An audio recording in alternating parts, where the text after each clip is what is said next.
Hey, hi, and hello, everyone. Anthony Fantano here, internet's busiest music nerd. I hope you are doing well, and it's time for our weekly track roundup. My thoughts, my feelings, my opinions on a bunch of tracks that have dropped this past week, whether I loved them or hated them or felt somewhere in between. They are linked down below so you can check them out for yourself.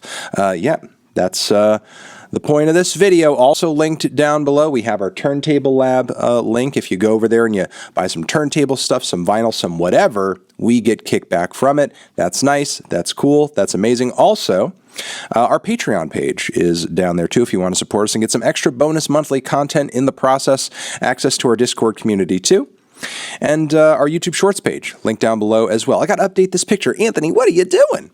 All right. Worst tracks of the week. We have a handful of those. They are as follows.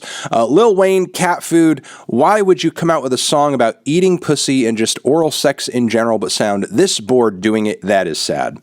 Also, Nicki Minaj has a brand new cut out, but she's making some Harry Styles ass music with some, like, you know, washed out guitars and boring understated vocals, and it's absolutely soulless. Definitely far from anywhere near good by Nicki's typical standards. This one is a snooze fest. The title of this one is The Last Time I Saw You. We have a new one from Lil Mabu over here, At What Cost. Dude, this one is not it. Guy makes a career for himself off of being, like, you know, a meme drill rapper from New York, and now he wants to convince us, now that he's famous, he's putting out this, like, deep Macklemore-ass piano-backed rap. It's terrible. Throw it out. Give us a funny song instead. We don't need this. All right, moving on from there. New one from Imagine Dragons. Of course, this is awful and melodramatic and has a terrible, basic, and vomit-inducing rhyme scheme. We don't need this as well. Let's move on with our lives. The meh section of the video, the tracks I was not crazy about, but you might like them more than me, they are as follows. We have a new one from Yule over here with a new record on the way. The title of this one is Inferno. If you like your dream pop, very textured and enchanting, you might dig this one. I think the vocals were a little too understated for my taste, but still, you know, it is here, it is out there, give it a shot. We also have a new one from Peter Gabriel. This one, Love Can Heal. I'm not too crazy about it. It was nice while it's on, and you know, obviously very much a slow burner, very much an emotional cut, but it wasn't having too much of an impact for me. We have a new one from Timbaland, Nelly Furtado, and Justin Timberlake, sounding like basically a new song off the upcoming Trolls soundtrack. I mean, what else can be said about it other than that? If you like your pop music as sugary as you know, what Timbaland is offering here, you need to go to the dentist. All right, moving on from there, we have a new one from Lauren Mayberry of Church's fame, and you know, it's a very basic, straightforward piano ballad. She's got a good voice, but I wouldn't say it's like the most standout song I've ever heard in my life or anything like that, but it's cool, you know, that she has the versatility to be able to pull off something like this in general. Next, we have a house song that is so horny it's going to horny jail from Kylie Minogue. Tension is the title of the song. It's got some grooves, and it is very, very, very steamy as well.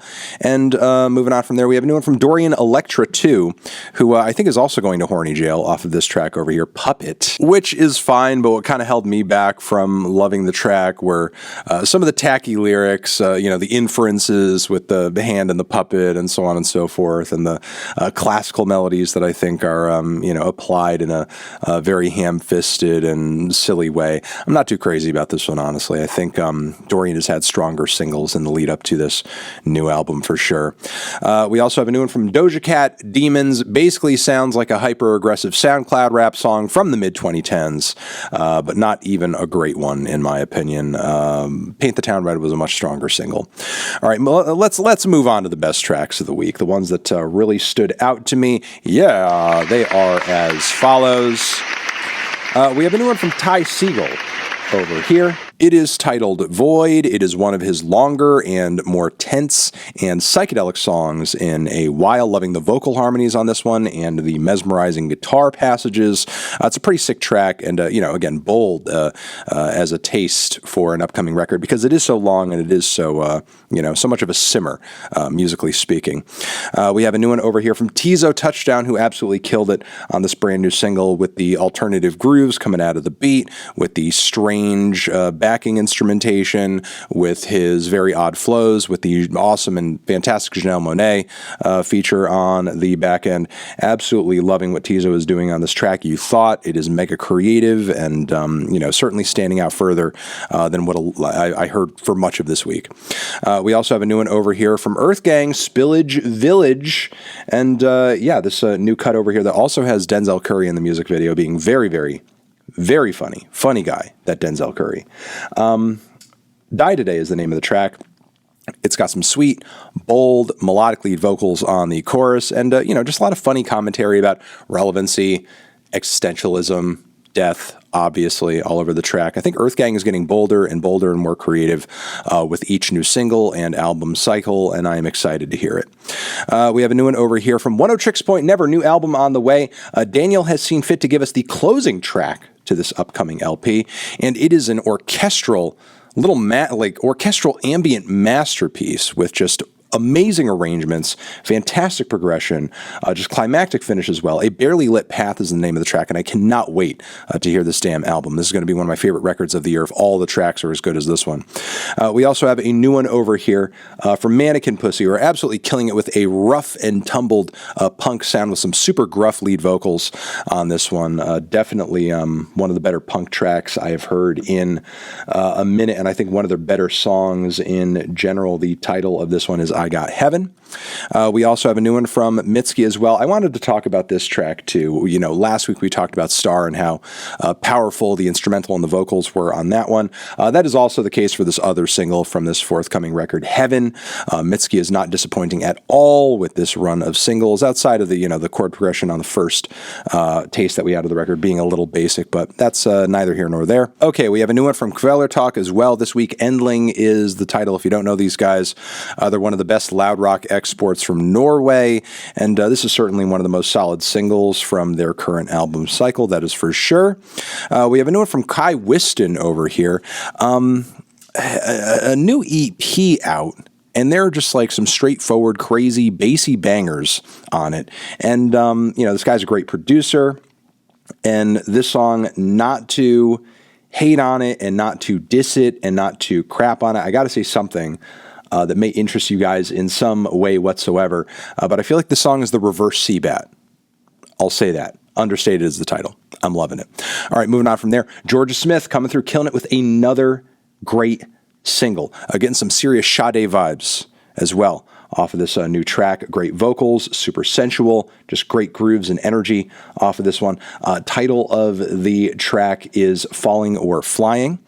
And we have a new one from BabyTron, Lil Yachty, and JID together in the mix over a very silly, fun beat, crazy rhymes flying in every direction.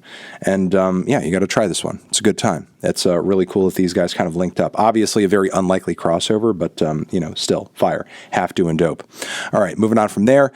Flying Objects, Smoke DZA, Black Thought, Flying Lotus on production, and it works. You know, a really strange crossover of artists here, but Flying Lotus and Smoke DZA did a little EP recently, which is out now, and yeah, really trippy beats. Smoke DZA doing typically what he does. Not one of my most favorite rappers on the planet, but I feel like this track in particular has a lot of great lyrics and chemistry on it. So, moving on from there, a couple more. America's greatest indie rock band of all time, Cheekface. Very funny, clever, and playful new track. Plastic is the title. Make sure you spin that one, and a couple more. Real Bad Man teaming up with Blue on a new project that has just come out. The track that I want to point you guys to is Bad News. Blue lyrically killing it per usual. Was there ever any doubt? Of course there wasn't. And Real Bad Man is a much better compliment to him production-wise than I thought that he would be when I first heard of this project. So, loving it. All right, and finally, Armand Hammer, Elucid, Billy Woods, teaming up once again for a new project on the way. Some amazing titles on these songs. Also JPEG Mafia in the mix on the beat, I believe. But the title of this track, Woke Up and Asked Siri How I'm Gonna Die.